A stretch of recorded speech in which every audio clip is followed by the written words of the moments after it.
more impressive. Like, we really just got to be in the conversation We're just for top super good. two at Absolutely. this point. All right, we have finally made our way onto the stage now. Again, this draft was just completed in the team rooms beforehand, so players are now just locking in the results of that draft that has already happened. That is why everything is going so quickly. You can see it was Bard, Cassio, and Poppy banned out by Dig. C9 getting rid of Orianna, Vi, and Jace. Dig's first 3 picks. We've got the Lucian Milio bot lane duo alongside Jarvan for some power in the jungle, while C9 is going to run Ezreal and Ryze for some carry potential, and then Lee Sin for Blaber. Quick analysis already. Neither team opting to go with mage bot lane. Part of that is just because of the order of the draft. Ezreal is great into Jarvan, and also Tactical played Ezreal in game 1 last series, so it's a high priority pick for them.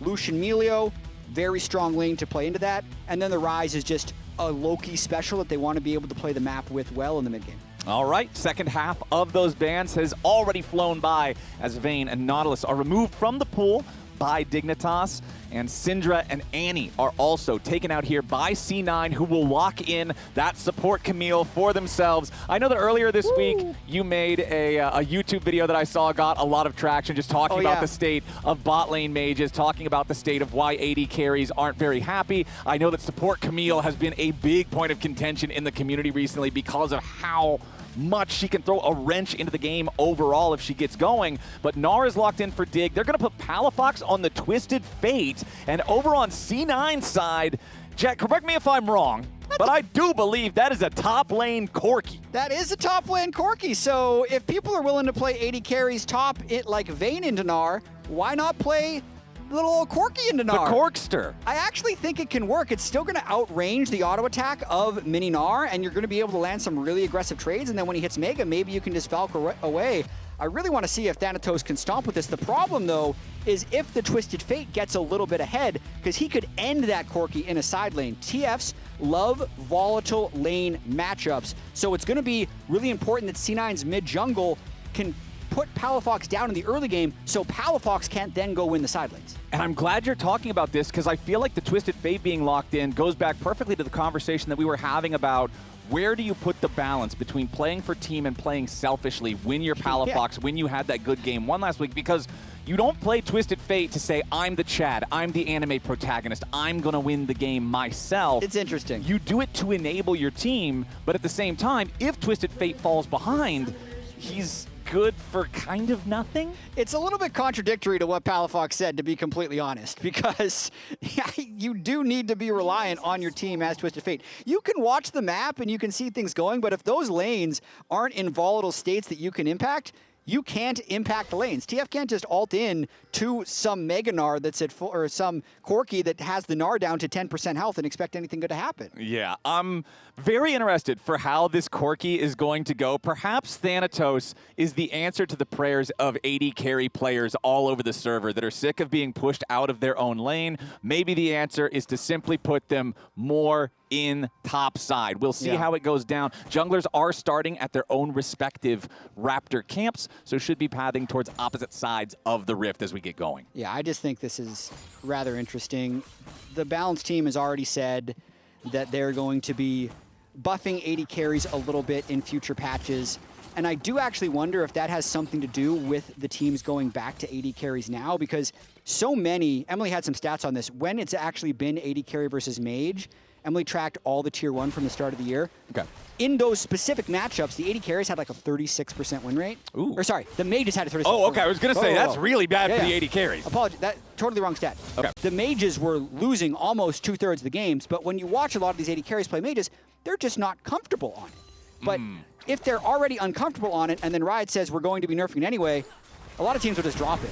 No need to continue practicing it. So there's maybe a little bit of that going on here. Either way, I do expect Vulcan to try and impact this lane early and then leave. Yeah, exactly. Camille does not get drafted to sit in the lane and play a traditional style of League of Legends. Especially, I feel like, when you have a jungler like Lee Sin that can be so effective at making things happen in the early game. Happy if they do happen correctly, but you want to work together with that Lee Sin, particularly like you're talking about. I expect Palafox to be a point of great focus for C9 because attack attacking the Twisted Fate and setting him behind, making it so he does not feel comfortable enabling those other lanes like you were talking about, trying to go up top and ruin this Corki's plan. If Twisted Fate is so far behind that he cannot bear to lose the 2 waves mid if he tries to do a play in one of the side lanes, you're feeling a lot better. And already, they just toggle the Fog of War.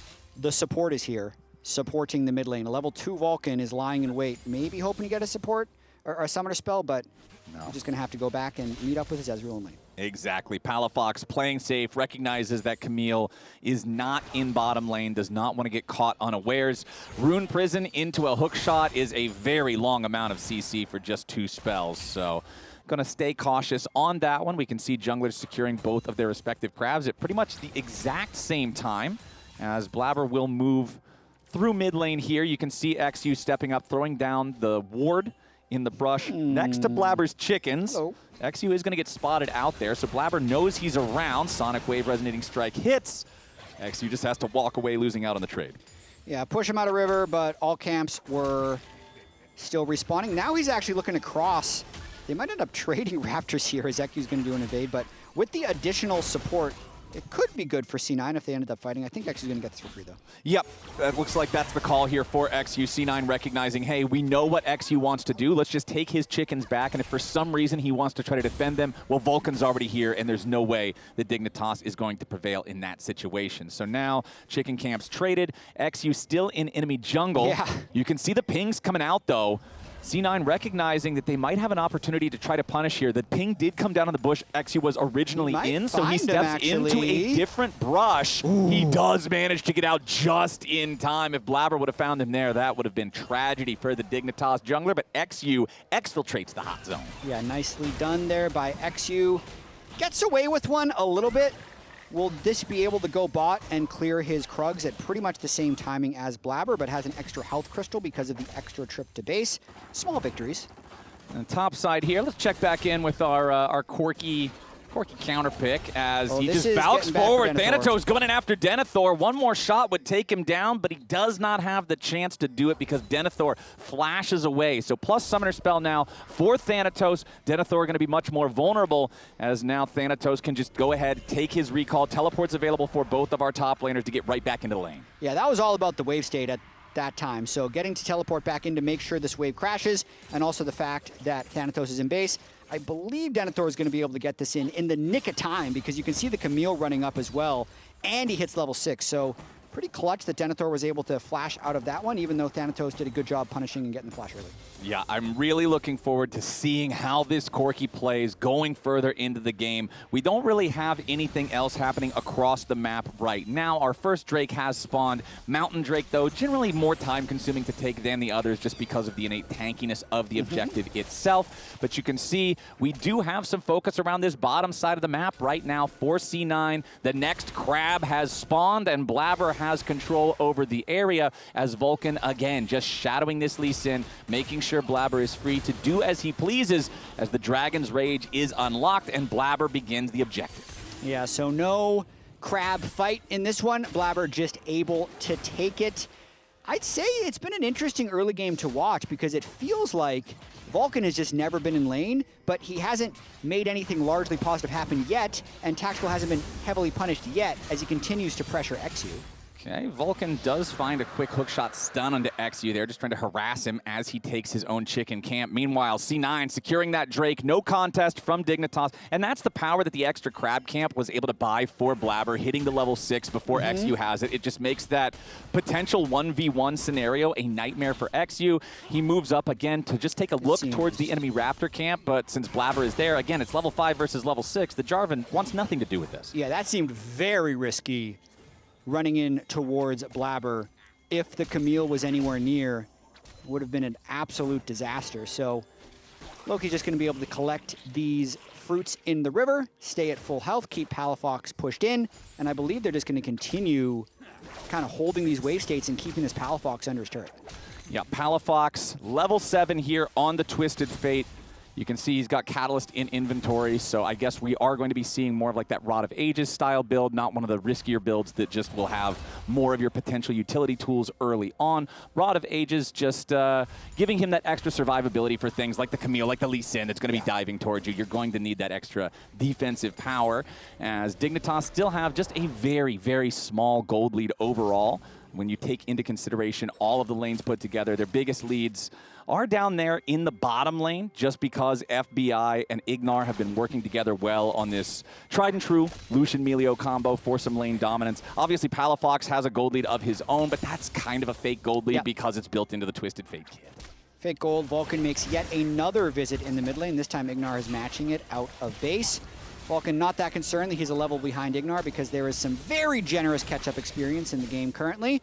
I can get into a little bit more of that later and get a big deep dive on it. That'll be during the waiting room tomorrow. But here we got Grubbies. Could have a big fight. Okay, eXyu has already started up grub number 1, but C9 is sending multiple men to the battlefield. See what they might be able to find here. eXyu tries to get over the wall, but a Realm Warp is coming in. eXyu has already used his escape mechanisms, gets kicked over the wall, however, so Blaber sends eXyu away. Both junglers survive with about 400 HP to speak of. Blaber with a flashback over the wall. Now Vulcan's in danger, Culling coming out. First blood over to Palafox, deals him a losing hand, and Dignitas do a great job responding to C9 in their faces, coming out on top in the trade, taking a kill. Now they're going to go back for the grubs. FBI's got to be a little bit careful here against Thanatos, but it's Denathor making his way up into the top lane. Thanatos has already used the Valk to get away. Denathor gets the wall up. Gnar back into the wall, hits him with a boulder toss. However, they don't have enough damage to secure the kill. They will at least get the flash back out of Thanatos. Meanwhile, eXyu going to pick up all 3 grubs and the Scuttle Crab here on the top side. Dignitas is feeling really good after that. I mean, that was such a good fight for Dignitas. As much as I was mentioning how the catch-up experience isn't going to matter that much for the support, when it's a level 6 versus a level 5 support, it makes a big difference, because watch, they try and burst eXyu as much as possible, but IgNar with the level 6 heals, ults, keeps eXyu alive, and then because they committed everything into trying to kill the Jarvan, the rest of the team can just collapse. FBI's there before Ezreal is, and Palafox teleports in for that first blood. So, let me ask. Thoughts on, because FBI had the culling trained on him, Vulcan already flashed, he had no way out. Those bullets would have found him. Do you like the gold more on Palafox for the playmaking across the map, or do you like it more on FBI just for the Lucian that's already hard winning the lane? I think depending on who you ask, you're going to get a different answer for this. If an AD carry player, they want the gold. I like having it on Twisted Fate, because if you can actually get ahead of the game on Twisted Fate and start threatening, like actually being able to push out the Ryze or the Corki in side lane, it completely warps the map. Like the Lucian Milio, I think is still going to be able to get 2v2 prio in mid lane based on how that lane is happening, whether or not he gets the kill. But I think if Palafox can get to that Rod of Ages earlier and start getting pushed in side lanes, it's going to make a huge difference on the game. Particularly when champions like to build Rod of Ages as their first item. I love to see them start off with an extra 1 kill, 2 kills. You know, obviously anybody wants to get as many kills as possible early on in the game, but when we're considering the actual opportunity cost of giving it to someone else, getting yourself to that Roa power spike faster just feels that much more impactful. As you can see, Palafox making that purchase around 10.5 minutes into the game. So at around 20 minutes and 30 seconds, that'll tick over to the 10 stacks, give him the extra +1 on the levels, and we'll make sure that we remember that for 10 minutes from now to see how impactful that spike really becomes. But Dignitas up 1,000 gold as a team right now. 20 seconds until the next Drake spawns, and Blaber is already on the scene. But I do wonder, is this going to be Palafox Summer, or is it going to be Palafox Game 1? Because last week, Palafox Game 1 was actually incredible. It was really nice. Game 2 and 3. And, you know, just saying, you got to get these positive Dignitas points out while you can. Palafox is looking good so far. Palafox is looking good. Ganks from Camille. He's got the first blood. He's in a good state in this game. The sun is shining bright, but let's see if all 9 clouds roll in and try to blot it out here, as they do have control over this bot side river still. They're going to go ahead and start up the Drake. IgNar, eXyu, FBI, all approaching, not particularly swiftly. Loki's going to make his way over here on the Ryze now as well. Cozy Campfire already been used. Vulcan diving in here with a hook shot, tries to go in after FBI, who is kiting back, fighting back. Vulcan gets bursted down first. FBI still staying alive for now. Slowly burning away, but he stays alive, flashing out from Thanatos, but Loki ends up getting the kill. Now eXyu's going to be picked up. C9 have grabbed themselves a couple of kills, but they did lose Vulcan. It's a 2-1 trade going Cloud9's way, as Denathor gets a max range boomerang here with a tactical, looking to chase that Cloud9 AD carry carry down even further. Dignitas now stepping forward with Palafox and IgNar together. Palafox going to go ahead and complete his quest in the middle of the scuffle. Blaber down to 400 HP, trying to get himself away. Whoa. There's Denathor going in for the IgNar into the wall up. A little bit more damage onto Thanatos. Ain't quite going to find him, and now Denathor's got to be careful. Palafox looking for the gold card, finds it onto Blaber. Wild cards fly out, and he finds another kill. Now IgNar's got to try to get away, but Tactical fires off a true shot barrage that goes a little wide. Palafox is trapped in Rune Prison, and it's a life sentence. Loki goes on a killing spree. Cloud9's up 4-3. They get the kill advantage in that fight, but Drake is still alive. That was a very aggressive recontest by Dignitas there, because it was actually a 3v4, but Dignitas tried to use the timing of the Gnar to make this turn happen. We're going to watch the original engage, which was very brute force from C9. It's the second time they've just tried to straight Camille ult into Ryze ult, and doing that into Milio can actually be very dangerous. However, Thanatos comes in at the end, manages to pick up the kill, and the extra sustained damage from having 280 carries, I think, really prevailed here. And then here's the re-engage.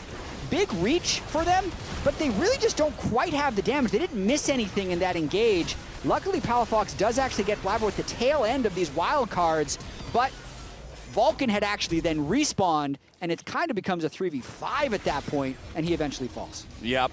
Very, very good to grab the kill onto Lee. Otherwise, that feels kind of disastrous. Unfortunately, that extra 100 HP on Thanatos is the difference between feeling really good about a play and feeling like it was all right, I guess. Denathor now under pressure, 1 versus 3. How does he navigate these situations? Goes for the wall up onto the wave, but no, sir. Not enough damage just yet. Does get one back. Eventually, though, that turret heated up quick enough to make that a 1-for-1 trade. Vulcan drops again, trades his life for Denathor. C9 still up about 1,000 gold. And here's actually a really interesting thing about catch-up experience right there. Since he had a 3-level advantage on Vulcan, he's getting 40% less experience for that kill, which is already less experience because he killed a level 7. Meanwhile, Vulcan gets 40% more experience for that kill assist. He's so high. Because he killed him. So it's like a super good trade up from the catch-up mechanics, even if getting 1 kill in a 3-for-1 dive feels kind of good. He got barely anything for it. Not only was Vulcan low experience, he was also already 0-2, so he's not even worth gold. It has actually like a good death for Vulcan. And looking at experience across the board, you can see in 4 out of 5 roles, we are essentially tied with nearly equal standings in EXP. The exception is the top lane, where Thanatos is a level and change above Denathor here with his Corki, as now danger in the bottom lane for Palafox is likely to be yet another kill. Yeah. It's another death for Vulcan, but he does not care. It's what you're talking about. I'm level 7, you're level 11. We're both dead. My funeral service is better. Yeah, he gave over 183 gold to Palafox. Who cares? And like no experience. Essentially, he's worth like 2 cannon minions, or sorry, 2 melee minions of experience when he dies there because of the 4-level gap. That's a 60% reduction in experience for Palafox on killing Vulcan. It's crazy. Yeah, that is just easy. Vulcan is happy to keep throwing himself into the blender over and over and over again. It's Vulcan soup, and unfortunately, it's the only thing Dignitas have to eat. It's not particularly tasty, as we've got the Rift Herald started up here by Dignitas now. Remember, they already secured 1 of the 2 Drakes and all 3 of the Grubs, so they are leading in neutral objective control thus far, but Blaber's going in, potentially looking to make a play. However, it's C9 well warping onto the left side immediately of the Herald. Gold card back onto Blaber. He takes a big chunk of damage, loses about 2/3. Herald is going to lose all its patience. So back to full HP goes Shelly.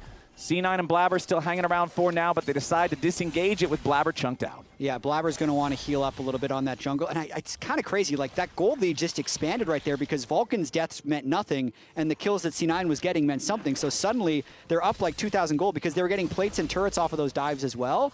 And suddenly, they're in like a really good mid-game state. Yeah, and this is 2,500 gold lead now with that turret that just got taken as you were making the 2,000 gold point. And remember, this is 2,500 gold lead that's actually smaller than it would initially appear. It's the same thing that we were talking about earlier with, we're like, yeah, Palafox has a gold lead, but it's kind of fake. That also means that the enemy gold lead, you kind of have to bump it up a little bit because the gold is built into Twisted Fate's kit as part of how he's balanced. So this really feels like about a 300 gold lead, or 3,000, excuse me, gold lead for C9. And Loki being at 4-0 is excellent for C9's game. It means he's going to be able to continue to not only have good sustained damage to team fights, but also be able to win on side. And everyone is really, this feels like a bit of a call of the crab to me. It's a worthless mid-game crab, minute 30 seconds till Drake, but everyone is there just in case. They know. They know. Blaber is on the side of the map with a crab. There's always potential for something to happen. Nothing will happen this time around as C9 secures that one without Dignitas doing much about it. We do have that same gold lead here still for C9. Another 75 seconds, though, and the next Drake of the game will spawn. Only 1-1 on Drakes, so truly, this next one does not matter. Nobody's going to feel an extreme amount of pressure if you give this away. So I think particularly for Dignitas, when you're 3,000 gold down 17 minutes into the game, a fight on neutral territory, a fair fight, can feel very daunting. It might be an easy one to just say, nah, we'll try again 5 minutes from now. It's true, and I do think that it's a weird mix of team compositions here, right? Because a lot of times you'd say the Enchanter support will win front-to-back fights as FBI tries to really burn everything to kill Tactical. However, the Enchanter team is the team with Twisted Fate, who's then not as good in front-to-back fights. So I think the front-to-back fights end up being pretty even, as Loki's very strong. Yeah, Loki's strong. eXyu already lost half HP here, and he might lose even more. Last overload doesn't quite find him. Blaber jumps back over the wall, trying to get himself away. However, the immediate disengage with the Dragon's Rage. Blaber rejoins the rest of C9. And now they will head right back into that Herald pit yet again. 18 minutes on the clock, and Herald's still not taken. Pretty late timer overall, to be quite honest, as Denathor and Palafox are going to step up. Vulcan goes in. Denathor taken very low. He has no Gnar bar. eXyu's in the middle of everybody, but he just immediately dies. The Hextech ultimatum traps him inside as Thanatos makes his way forward, but is immediately stopped there with a gold card. C9 are going to get that objective as well as take eXyu off the rift. Yeah, really well-played fight there by Vulcan. He dodged the big engage from Dignitas with his ultimate, because I understand why Dignitas was at least looking for a fight there. They had mid-prio, and Tactical was essentially cut off, but without Lucian's culling, a little bit difficult to actually play at the correct range, and eXyu ends up dying for it. Yep, eXyu out of there also means that there's no opportunity for Dignitas to try to take the Dragon while C9 were on their recall after the Rift Herald play. So C9 can go ahead, go back, heal up, make their purchases. You can see Sundered Sky and Eclipse, 2 fully completed items now for Blaber, as C9 can head back out onto the map. The Dragon's still available to fight for. And so once more, Dignitas are in the spot where it's like, okay, do we really want to fight for this? And the answer is probably no, as the bottom lane tier 1 also knocked down by Loki as he continues pushing forward. Yeah, he's going to be completing his Seraphs soon as well. Actualizer will likely be item 3, so Loki's starting to take control of the side waves here. Dignitas, I think, has no business contesting this Drake, but Thanatos goes in. Yeah, because remember, FBI had already used his flash earlier to force the flash out of Tactical. You had mentioned it. So they see the opportunity. Thanatos goes in, tries to full send after FBI. That last rocket doesn't hit him, so FBI stays alive thanks to his barrier. But C9 continues trying to keep the pressure on Dignitas here. They're going to immediately summon up the Rift Herald in mid lane. The charge plus the extra damage from Ezreal alongside Lee Sin will get this thing very low. Might not be able to finish it off here entirely just yet, as eXyu is around to defend.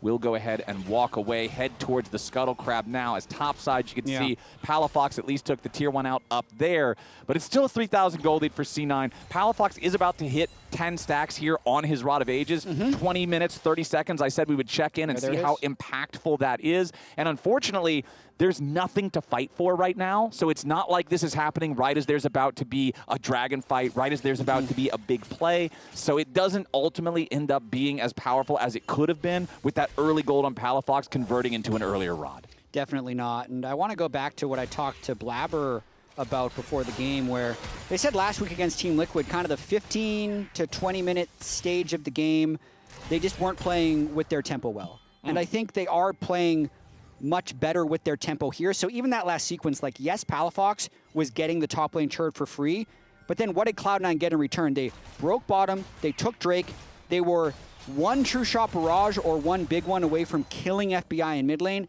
and they collected a bunch of plates. So they collected the mid and the bot side of the map for the numbers advantage that was created by Palafox not being there. And it's just like the continuous run of plays like that, a lot of them were just Vulcan sacrificing his life over and over again, ended up being very positive for them overall. And I feel like that's something that we see a lot, particularly when we play against, okay, never mind, hold on, we don't have time for that. Loki getting dove on here. The burst of the Cloud9 mid laner is good. Shutdown credit over to eXyu as Dignitas make their move. They spring the trap, and the kill onto Loki is worth a lot of money. You can have all the tempo in the world, but if you walk in 1v5, you're still going to lose. Yeah, so the numbers game. Got a little bit lost at the very start of that to see how Loki was there, because I feel like the TF ult came in even after the fact, like after they had already been killing Loki. So big misplay there for a Ryze that was in a very fed state. Yeah, we're going to have to go back, take another look at that one here in a moment or so. But Loki certainly not going to be happy with that outcome. Almost had his level 10, or 10 stack, excuse me, there on the Rod of Ages for the extra level, as IgNar will be forced to flash away. Vulcan continuing to put on pressure here with these Camille hook shots. And unfortunately for Dignitas, the kill is really just a kill. They don't translate it into a whole lot else across the map, but here's the pick. Oh, this was... Oh, that is a terrible round. He's in there. Wow, that is... Yeah, Ooh, potentially he thought that they were going to overcommit, and then they had like a 4v4. Oh, take a deep breath, Vic. I feel like you're pressuring everyone a lot. Vic is FBI right there, so eXyu trying to keep the team a little bit calm there. It was after a winning fight, but it was actually FBI who created that play in the first place. We'll have to track how well they play together for the rest of the game. Yep, and that Loki realm orb, I don't know, man. I gotta criticize. Not good. Yeah, no, good. I gotta criticize it. I definitely feel like even if you were thinking maybe they're gonna overcommit here, the send your Ryze in alone on an infiltration mission just feels a little overzealous, we'll call it. Audacious, perhaps. It's always one of those things, like, when someone makes a really in play, I can still kind of guess what they were thinking was going to happen. Right, It yeah. doesn't make it good. You can be like, all right, I can see a world where maybe 1 in 100 times this works out or whatever. Yeah. But I don't really think it's the play, as Tactical eats a lot of damage there from the culling, does have to use his flash to get away, but now Vulcan may be the sacrifice instead. No! C9 with a beautiful job, turning it right back around onto eXyu as the True Shot Barrage flies through, finds damage onto the Dignitas carries. Now that one I can at least say, all right, I see what you were trying to do. You didn't quite have the damage. It turns around and gets punished instead. Yeah, that's happened a couple of times with eXyu when trying to kill Vulcan right there. Hextech Ultimatum buying a lot of time, then also the Camille passive giving him that shield, not to mention the Sundered Sky. It just makes him sneakily tanky. And then since eXyu dove beyond the area with which his team could follow up, he ends up falling again. That would have been a really big pick for them, but now eXyu no Cataclysm, and likely won't even make it back for the spawn of Drake, as Palafox kind of just seems like he's going to take care of himself here, get some gold in the top lane. I don't think they're going to be able to contest this Drake. Yeah, Palafox still working towards that rapid fire cannon, and it's a big utility power spike for Twisted Fate. The amount of pick potential you have kind of skyrockets once you have the item, so that might be the opportunity that Dignitas is waiting on to start making some plays. Fortunately, We can look. Yeah. Can we look to send it on mid here? Yeah, can you force it E? Yeah, I'm looking at Ezreal. Looking mid, looking mid, looking mid. Has flash. Can be good. Yeah, I'm just... I'm gonna ult Camille. Guys. Nice. Oh, he's dead. Good. Mid, Rage bait. Looking forward now. I pushed top. Yeah. Nice. W rage bait. W Nice rage bait. Okay. Kill the Ezreal! Rage bait! You can always count on C9 to have whatever the current meme brain rot meta is. Yeah. C9's going to be on top of it. That is one of our long-standing traditions here in the LCS. But, okay, Palafox with rapid fire cannon, this could be what they're looking for. What I was saying before the comms is it actually pays off really well for Dignitas getting one of those early first 2 dragons, because it means Cloud9 doesn't have soul now, and Dignitas did not have to fight before they had their rapid fire cannon available. Yep, and there's not really a tank on the side of C9, so whoever you gold card, as long as you don't hard commit. And there it is, Flash gold card coming out. They're going after Tactical, but the follow-up damage isn't there. Vulcan's doing a great job body blocking, but no, Tactical does finally die. Vulcan going to be your next target now as eXyu flashes over the wall, keeping himself alive at the same time. Palafox does die on the Dignitas side. Denathor moving forward, goes in for Loki. Gnar with a wall of follow-up. That Seraph's Embrace isn't going to matter. The sweet embrace of the fountain is all that awaits the mid laner for C9. Dignitas, I said, is rapid fire cannon going to be what does it? And sure enough, it is. Palafox with the flash engage, the rest of the team ready to follow up, and Dig get a pretty big win. They collect 3 for 1. Let's watch this one more time as Palafox just flash, stuns, eXyu does hard commit in, and then Palafox re-engages as eXyu finishes him off. Honestly, that follow-up from Palafox, what actually cost them? They had the kill clean.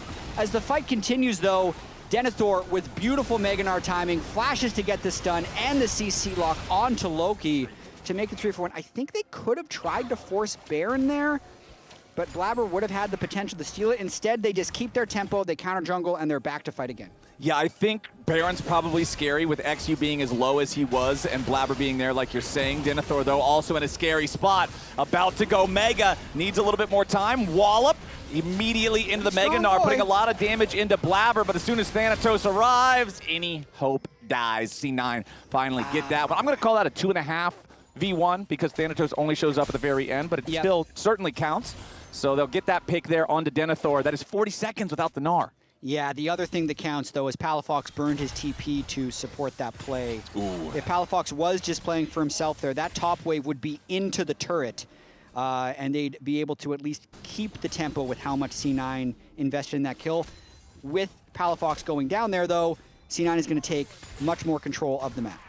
Yeah, we have the biggest individual... Hold on, we don't have time to talk about gold here at first. Connection. Gold card onto Tactical. Calling over the wall. Blaber absorbs about half of it, lets the damage spread between himself and Tactical, so nobody is super low. But yeah, we've got the biggest individual gold lead here for Thanatos over Denathor. 3-0-4 on the Corki with a plus 50 in terms of farm. 3 fully completed items now with the LDR also finished. So top lane Corki doing pretty well. Maybe if you're out there and you're watching today, you're thinking, I'm going to go play some solo queue later, but I'm an AD carry player and bot lane's infested by these filthy mages. Top lane. Maybe just bring it up into top lane. You know, change that little symbol at the bottom. What role you're queuing up for? Maybe take it top lane. Seems like Thanatos has this figured out. It's working pretty well here so far. But the other big gold lead, Jat, is support. Vulcan on his 1, 5, and 8 Camille. He has Sundered Sky. He has Zeke's. He has Bloodsong. He actually has a competent inventory of items. Yeah, he's pretty tanky, too. I mean, 2-level advantage for Thanatos as well. You can play Corki up there, you can play Vayne up there, you can play Trist up there.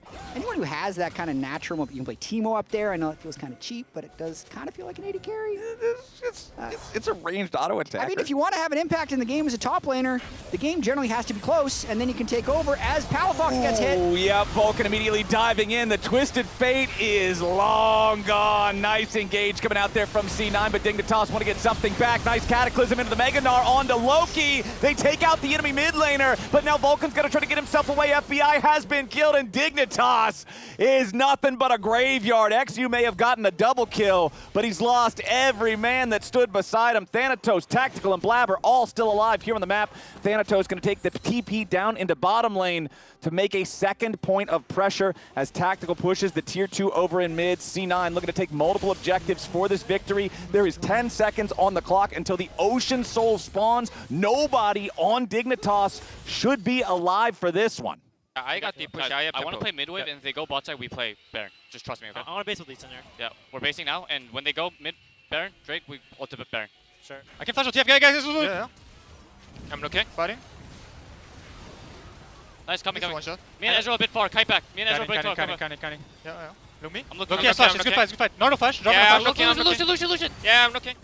You can see them trying to make the plan right there, and then Vulcan with the decisive engage, and it's such good timing for C9 on that, making the Dragon Soul uncontestable and really putting them in a position to win this game. Yeah, the Ocean Soul for free just feels so strong too, especially because we've seen plenty of times where Palafox will go in, he'll get one of these gold cards, maybe they follow it up with a calling or something, they chunk somebody down by about half, maybe 2/3 of their health. That doesn't matter anymore now that you have the Ocean Soul, as IgNar is trapped inside the Hextech Ultimatum. Blaber goes in ready to follow it up. Loki's in the middle of everybody, and Loki dies again. This Ryze positioning is not what C9 wants it to be. FBI and Dignitas doing a beautiful job fighting back as eXyu occupies Tactical off to the side. Loki's Ryze has a death wish this game, and Dignitas are happy to grant it. But on top of that, Thanatos also got CC locked, so 2 of the 3 main carries get blown up in this fight, and now Vulcan and Tactical are going to try and save this Baron by themselves. They're trying to do it. eXyu has Guardian Angel, so even if they try to pop the Jarvan, that's not full loss of the smite for the Dignitas side. C9 know they won't be able to do anything about this, and Dignitas are keeping themselves in this game. I think this last fight was pretty goofy. I think the game was over. I think Loki was 4-0. Now he's 4-4. They don't necessarily have the numbers right at the start, but they think they can brute force it. I mean, Hextech Ultimatum gets burned on Camille. Then Loki is just one shot, and then watch Thanatos on the top side. Valk's into the Jarvan ultimate into a Mega Gnar stun. That's how you'd love that synergy to work. Two really fed solo laners get one shot. Yeah, you can work your whole life to be the most powerful bodybuilder of all time, but if you walk in the middle of the highway, you're not going to beat a car. And that's kind of what the C9 solo laners were doing in that team fight. I have no idea what is going on there, man. All right, so C9 obviously going to have to shake the dust off of that one. They got knocked down in the dirt, and Dignitas have to be feeling a bit of a revitalization here, right? Like, this is a game that looked like it was all said and done, and now Dig have the Baron. They've got plus 1,300 gold in their Red Bull Baron power play. They've still got another minute and a half, a little bit more even, to utilize this control, this power over the map. And they're going to push up as a unit down here in the bottom lane. Palafox is the one split from everybody else. Realm Warp coming in. Loki trying to bring only Blaber this time. Blaber goes for the kick, finds it on the FBI. The Lucian staying alive for now. Vulcan tries to chase him down, but no, FBI goes on a rampage. The Realm Warps for C9 have been a disaster. Denathor goes in on top of everybody, and C9 may just die. All 5 are gone. Dignitas get the ace. It's a 5 for 3, and they still have Baron. 33 seconds on Blaber's Lucian, 22 seconds on the Camille. I don't think they're going to be able to end. What a re-engage there by Denathor on Gnar to make this one happen. And Blaber is just way ahead of the team again. Yeah, it's a Realm Warp. It looks like multiple C9 players are going to take the Realm Warp, go for the big engage, but only Blaber goes through. Blaber gets exploded. Let's take another look at how it happens. So, Blaber just is the one brave soul to take the Realm Warp, and it's not a good one. He does kick FBI though, so you think they're gonna get it, but then the Milio barely keeps FBI alive long enough so that they can continue the fight, and then kind of with his dying breath, Denathor flashes into the turret, but lands a 3-man Gnar ultimate into a 3-man follow-up stun. Tactical at the end, kind of saves the game, killing 2 players. But they're all dead. To be fair, Denathor, they are. They were all dead. They got the ace. Unfortunately, if Denathor and eXyu, who were both very low when they re-engaged, were somehow able to stay alive, I think the game could potentially end right there. Yeah. But it doesn't. Dignitas still in it. Dignitas, chat, now at a gold lead. That's crazy. The Ocean Soul is still going to make me think that C9 is a little bit ahead, but then the fact that nobody's a tank means anyone can just get one shot. We did have stats remind us of something as Loki continues to fly in and die and also fly his jungle in to die. He's 0-7 in his Ryze career. Wait, he's never won a pro game on Ryze. Yeah, 0% win rate in 7 games. Wowee. Surprising, right? Yeah. Less surprising while watching this game unfold, but surprising based off of what we'd expect. Seeing the information ahead of me, obviously I believe it. It's right there on the screen. Yeah. But if somebody just randomly said that in a conversation, like, hey, man, do you know that Loki has actually never won any of his 7 games on Ryze? That sounds unbelievable. Like, that's made up. Yeah, they put it in the prompter, and I'm like, did they mean 7-0? I had to go check. And it is 0-7. Our stats man Liam is never wrong. Well, Loki, you're going to have to get one in the win column here if you want to stop the Dignitas comeback. I feel like this gold difference is actually very indicative of just the flow overall of this game. That giant trough of red there, right around the 30-minute mark, that was when they got the Ocean Soul. Yeah. That's when they looked like the game was all said and done. They drank enough Ocean Drakes. They're imbued with overconfidence. And they're just flying in, thinking that they're invulnerable. But they still do have the Ocean Soul, and they're looking to one-shot someone here in the mid lane. They've been using the Camille ultimate well. The fights that have gone well is when they've gone on to Palafox. But Palafox now has Zhonya's. FBI now has Guardian Angel. Yes. And Denathor is very tanky on the Gnar. Yup, double GA plus the Zhonya's over on the other side. Not quite the same things to speak of. You have the Guardian Angel on Blaber. You have Seraphs on Loki, but that is not a stasis, so could still be bursted down very, very quickly. As we also do have the Guardian Angel on Denathor with about 1/4 of the cooldown still yet to go, so will not have that available for this fight, for this Elder. Whole game can come down to this. Nice true shot barrage there from Tactical, but the cozy campfire of IgNar is ready to warm those health bars right back up. Flag from eXyu over the wall just to make the dragon a little bit angry, get him puking towards C9's direction. As there's your Twisted Fate ulti, Palafox. He sees C9, everybody all grouped up together. Another Realm Warp's coming in now. It's Blaber going into the back line. Thanatos just dies. These Realm Warps are terrible! Cloud9 have sent themselves into the maw of death time and time and time again, and their chances have finally run out. Dignitas with the punish. They wait for Cloud9 to give them the game, and they accept with arms wide open. Dig with the 5-man push towards the enemy Nexus. These Nexus turrets are not going to do anything to defend. Nobody will be able to help Blaber, and Tactical hold on with this one.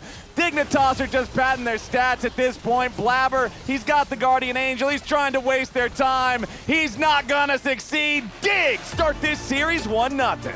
I am flabbergasted by the ending of this game. It's 83 degrees here in Santa Monica. Feels like summer to me. Maybe a Dignitas summer. Maybe. There was a lot of tossing in this game, Flowers. A Palafox summer as we figure out what the weather is really looking like here at the Riot Games Arena. Let's toss it back to the lounge.